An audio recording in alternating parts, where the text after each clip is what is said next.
Okay, this is the Wonderbolts Academy, and in this episode, Rainbow Dash actually takes a step towards joining the Wonderbolts. She signs up for their academy that I guess you have to pass before you can be a Wonderbolt. So, before it just kind of seemed like she was hoping they were uh, vaguely looking for standouts to hire. Now I guess there's an academy to join for it. So, but anyway, though, so Rainbow Dash, she applies, she gets accepted, she takes off to start practicing or to get right to it. But yeah, Pinkie Pie though is actually worried that Rainbow Dash is going to forget about them, all of the other friends. So she waits by the mailbox the entire time Rainbow's there, waiting for her to write. So we get a subplot there. But anyway, though, Rainbow Dash gets to the academy. There's a couple of familiar faces there, like the muscle guy from back in Hurricane Fluttershy.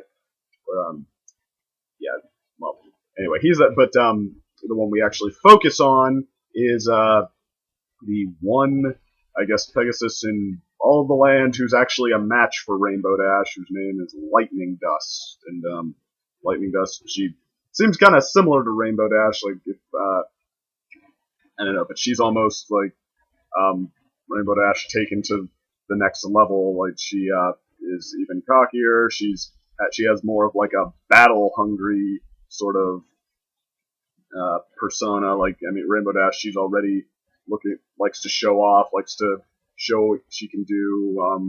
Likes to take the challenge. But I mean, okay, well, she Spitfire is like almost more. Her world just almost like revolves around it. Like, she's really just always looking to take each challenge to the newest extreme. She's like, Rainbow Dash is a little more laid back in her cockiness, and Spitfire's the drill sergeant who is like in charge of all of this. But okay, now Lightning Dust, we'll get to her in a minute. Lightning Dust just is always like saying like, yeah, try me, or and when somebody says something's dangerous, she just like kind of laughs at. She's always like kind of in your face. Well, I mean, anytime you're talking about a challenge, she's always talking about how she wants to take it to levels higher than anyone's ever taken it to before. But yeah, nevertheless, but she is kind of similar to Rainbow Dash, and I think that was deliberate. And I mean, and she has, like Rainbow Dash, she has sort of a charisma to her as well. I mean, she's really fun-loving and everything, but where I guess she starts to become more of an anti-hero for this episode is that, Rainbow Dash still has a sense of responsibility. She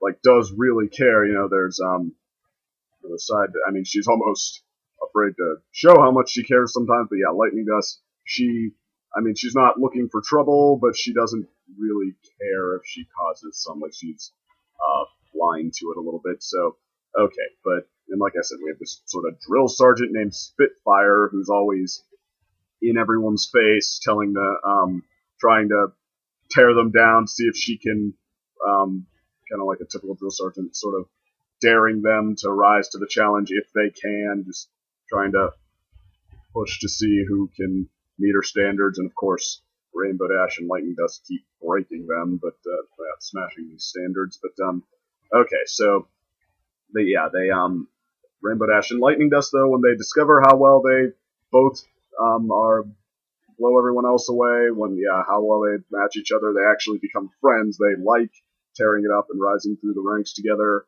And sure enough, they're made a team when it comes time to assign teams. And but Rainbow Dash is made the sidekick, the wing pony, what they said. Yeah, Lightning Dust is the commander because, like I said, every challenge she keeps like asking them to amp it up even more on her, and she keeps pulling it off. Like Dizitor, they have this machine where they spin you around and throw you up in the air, and then you have to make your way back to the ground as fast as you can. Rainbow got the highest time, but Lightning Dust asked them to put it on max power, and she was still only a little bit behind Rainbow. So okay, that's what.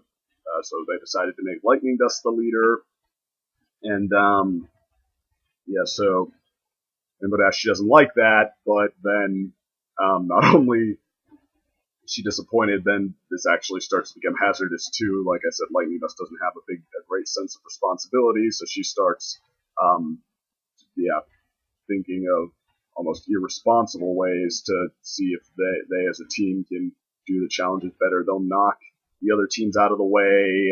One time she makes Rainbow Dash hurt herself, like flying through an opening and telling Rainbow Dash not to slow down, even though there's only room for one of them. So Rainbow Dash has to clip her wing to get through. And anyway, it all culminates when in a cloud clearing exercise where the two are already way ahead, but then Lightning Dust decides to also throw in a tornado to just get rid of every last cloud in the area.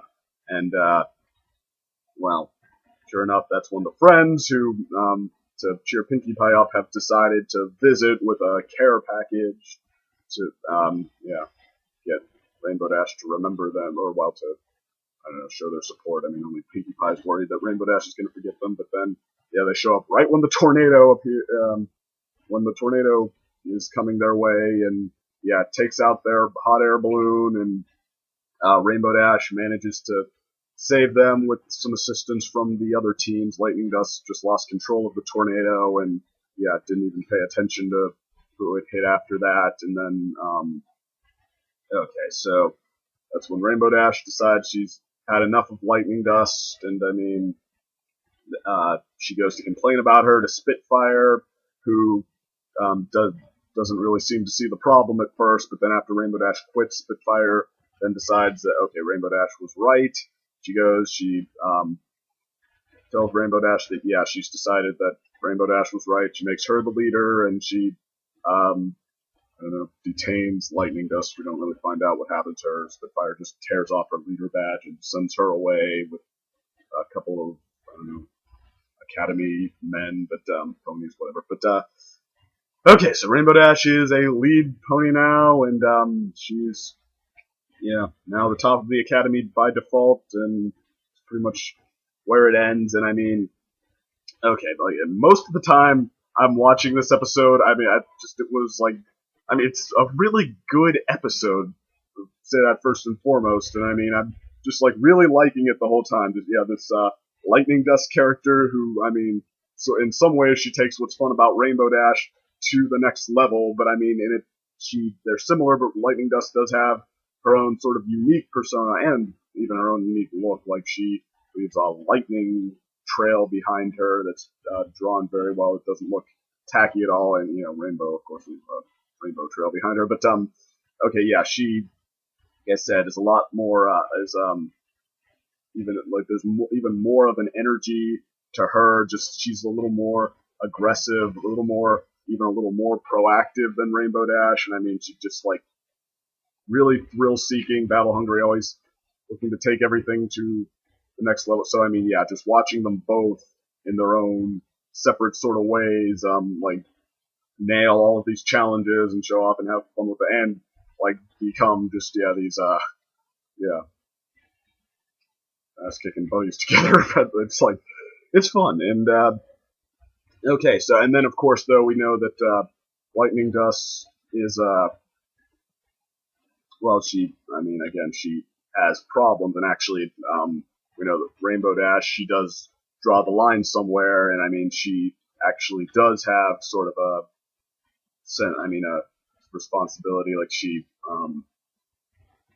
she's almost afraid to be too like I've talked about Rainbow Dash before, and I mean it's but in short, Lightning Dust, she lacks the sense of responsibility that Rainbow Dash has kind of in spades, and so it actually pushes Rainbow Dash to start becoming a moralizing presence.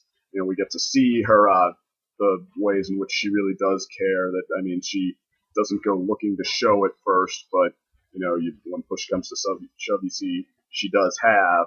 And okay, so I mean, it looks like they're heading for some pretty nice development there, just like exploring both of these characters under one theme, and then maybe proving the moral to Lightning Dust or whatever. But I mean, okay, so yeah, after all these tests, after watching the two of them show their stuff and shape up what seems to be a very thoughtful theme, and okay, then right at the end, when it's time to explore this theme, see where it's going to take both characters. It out of the blue just decides that Lightning Dust is a sociopath. She not only is she just sort of shoving everyone out of her way, just like trying to rise to the top. Now she doesn't care that she almost killed 5 ponies. That I mean, it's almost like, well, it's like she's now more of a guild of the Griffin, just like everyone who's not as awesome can bite the dust as far as she's concerned. And I mean, that wasn't really the character. I mean, I don't know, seemed I mean, she was a jerk, don't get me wrong, and I mean, but not in the same way. I mean, she was sort of justifying it to herself, everyone else, okay, they're not as good, not everyone's meant to be a Wonderbolt or be the best, so I mean, just by being tough on them, we at least are pushing them a little. I mean, she had at least sort of a logic to it. It was like she at least cared about not getting the blame, if nothing else. Now she's almost killed 5 characters. It's just like, well, they didn't die, right? Yeah. Hoof bump. And it was, I think pretty sure that's what Rainbow Dash called. Never mind. But, okay, so then, of course, now it's like they don't want to explore her anymore. They just want her to be the villain. So then Rainbow Dash, runs off to Spitfire and says, Lightning Dust is the villain, and if you like her for that, I quit, which, that was kind of rushed. And then, for no reason, Spitfire, who just condoned Lightning Dust, said, well, the tornado was a bit excessive, but it got the job done. And then even when Rainbow Dash is saying it almost killed some characters and that she doesn't want any part of it, Spitfire doesn't, say she's thinking to do something about it. She's just like, well, what are you saying? And okay, but then after Rainbow Dash leaves, for no reason, Spitfire comes after her and says, no, hey, you left too fast. I was totally gonna say that you were right, and we at the Academy don't want to award recklessness, and you know what, congratulations, you have proven that you're leadership material. And I mean, the moral she's trying to say, that it's true, I mean, that should be the moral, I guess, but her saying that, and the time and the place and the way she said it, it's so fake. I mean, it comes across, and I mean, you can, obviously, writers can say a character does whatever they want them to, but I mean, if you don't execute it very well, then, okay, it can seem fake, or even worse, it can start to seem like something else, and this time it seems like something else. It comes across like she's never intended to do this, but now she's folding because under Rainbow Dash calling her bluff. She's afraid that Rainbow Dash is going to quit and then maybe, I don't know, come back with the authorities, so she's throwing up a lot of BS to buy her off. That's basically what it comes across like, and I mean, and that's not what it's supposed to be. Of course, there's not, they don't throw in any, I don't know, looks to the side or anything in the delivery to suggest that this is not genuine. They want it to sound genuine, but I mean, it would make a lot more sense just given exactly what they've shown us, that Spitfire's just a good actor and just good at BSing. I mean, that is completely the opposite of what we saw from her before. I mean, this whole time this character has just been in everyone's face and been like, my judgment is final, I'm a sergeant, I'm the authority. And now she goes back on what she said 2 minutes earlier because she doesn't want Rainbow Dash to quit. It's not convincing at all, and it really doesn't execute the theme very well. It doesn't. I don't know. It's just not a very engaging progression. It doesn't really challenge Rainbow Dash very well. It doesn't challenge the notions we've seen presented very well. It's just Rainbow Dash decides that she did the right thing, but I mean, it's yeah, she quits. She decides to stick it to them, and then she's given her way. And then Lightning Dust, who was an interesting character who needed to be moralized, is then just like suddenly altered at the last minute into just the total villain and condemn it. Yeah, it's all her fault. Like, it's setting up this great premise the whole time, and with Sergeant, who is the authority, but might not have her morals straight, and Rainbow Dash, who is being pushed to rise to the challenge and ultimately forced to stick to her morals and become reach that next level of development and show that and learn that winning is not the most important thing. And then of course Lightning Dust, who is sort of pushing her in that direction, and then maybe needs to learn that she's the one who's wrong. Like that, just spinning this really nice picture of that the whole time.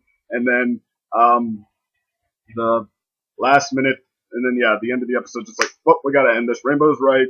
Lightning Dust is wrong. Our Spitfire totally knows that Rainbow's right and Lightning Dust is wrong. So yeah, go. Rainbow gets what she wants. Lightning Dust gets thrown in the slammer. It's all her fault. Just throw her off. Yeah, punish her. It did not ring true at all. It was not satisfying, not even a little bit. So I'm like, oh come on, you're doing so well here. If you just found a passable way to end this, you could have made an A grade easily. And okay, I'm like, now I guess you kind of have to settle for maybe a B plus. So close. This is why Rainbow Dash is my favorite character too, because her episodes are so good at just the three-dimensional sort of things like that, and you realize at this point that sounds like a lot to ask from My Little Pony, but the thing is, the episodes before now have done it. They've done that all very well. Now it's resorting to some of the qualities you might see from a more generic show, one that is not exceptional. So, obviously, like I said, 90% of this episode, 95%, is not that. It's exactly what you'd want to see. So, it's still, even with the ending, it's a very good episode, but it's not a great one, and it could have been. So, I don't know. I guess maybe, season 3 still maybe finding its footing, but, okay. But, it's there, though, I guess is the point. I liked this. I definitely liked this episode. I'm just like, it could have been one of the great ones, and it wasn't.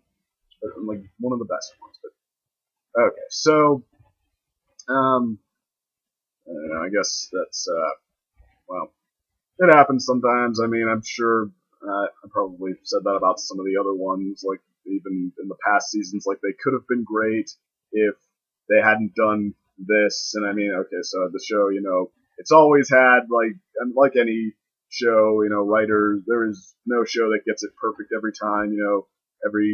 Everyone's prone to making mistakes, and and there's, you can, it's a complicated task creating an episode, I'm sure there's bound to be just little things that go wrong here and there, and maybe even become big things, but season 3, it seems to be the same kind of problem coming back a lot, so, whatever that leads to, but like I said, it's had its great episodes too. So and it's and this one was almost a great episode, if not for that. So I guess it's there. It has what it takes. It just it was like you hate to see this become a regular thing, and I guess it seems like it's finding its footing okay. So all right, and I guess I should also talk about the subplot with Pinkie Pie, worried that Rainbow Dash was gonna forget her, and then the other friends just were basically, what purpose they basically served was just reassuring Pinkie Pie, and it was all in all pretty fun, but actually, I'll say half and half, because Pinkie Pie, her humor, this is one of those episodes where her humor was a little bit off, like when Rainbow Dash first takes off, Pinkie Pie waits until she's gone. She gave Rainbow Dash a big hug and then starts skipping around as the others talk to her, and then Rainbow Dash says goodbye, runs off. Pinkie Pie waits until she's gone, and then she pulls out a gigantic megaphone and screams, "Don't forget to write!" And then, after she's, bent the whole landscape with how, with the force of the sound, and everyone's picking themselves up, she says, "Do you think she heard me?" So, not only do you have a sledgehammer to the face, obvious joke, but then you feel the need to explain it afterwards. Yeah, wow, that just terribly mistimed there. And then when she's sitting by the mailbox, she's going on and on with stuff that I guess are supposed to be like funny rants from Pinkie Pie, but they're just sort of dumb. Like, if I don't get the letter and I don't respond right away, Rainbow Dash might think I've forgotten her and then be distracted and then not pass. And I mean, and they're trying to, well, again, what's the joke? That Pinkie Pie's an idiot? Because I mean, that's not really a comical misunderstanding. That's just not comprehending that's just not comprehending common sense. And then, finally, with the very last one, she finally hits it where they're gonna send Rainbow Dash a care package in the mail. Pinkie Pie, it finally hits her stride. Here she's like, but wait, what if there's a mix-up in the mail and another pony gets it by mistake, and then she remembers us instead of Rainbow Dash, and then she has to come here and be our new friend, and Rainbow Dash forgets us, and it's just like, okay, that got a laugh out of me, and it's like, okay, that is a comical misunderstanding that, like, yeah, it's all logic perfectly applied, that the care package is meant to help Rainbow Dash remember them, so mix-ups happen in the mail, so then what if the wrong character gets it, and then the care package does its job, and they remember the friends instead of Rainbow Dash, and they have to come back and be okay, so yeah, that's a joke, and it was pretty funny as delivered, so I'm like, okay, we're back in business here, and then we get to the part where they're hit by the tornado, and they all need to be rescued, but funny enough, this includes Fluttershy, who forgets she can fly until after the fact, like they're all caught by the team of students in the academy. I mean, they're all, like, grateful to be rescued, to be saved, except, then Fluttershy looks down and then, like, flies out of the other pony's arms and just, like, folds her legs behind her back, all embarrassed, while the one who caught her's like, come on. And so, okay, that was pretty funny. And then more Pinkie Pie reunites with Rainbow Dash and is just flattered that Rainbow Dash remembers her, and that was kind of sweet. So, okay, so that, I guess, I don't know if the subplot needed to be there, but it carried its weight well enough, and I mean, it, I guess, explored Pinkie Pie a little bit, so that was just fine. So, okay, all in all, a pretty good one, and so, I mean, if the rest of the season is like this, and just, figuring out the nitty-gritty, then, I'll be fun with it. So, okay, and the next one is, Apple Family Reunion, I think it's called. So, okay, I'll see you there.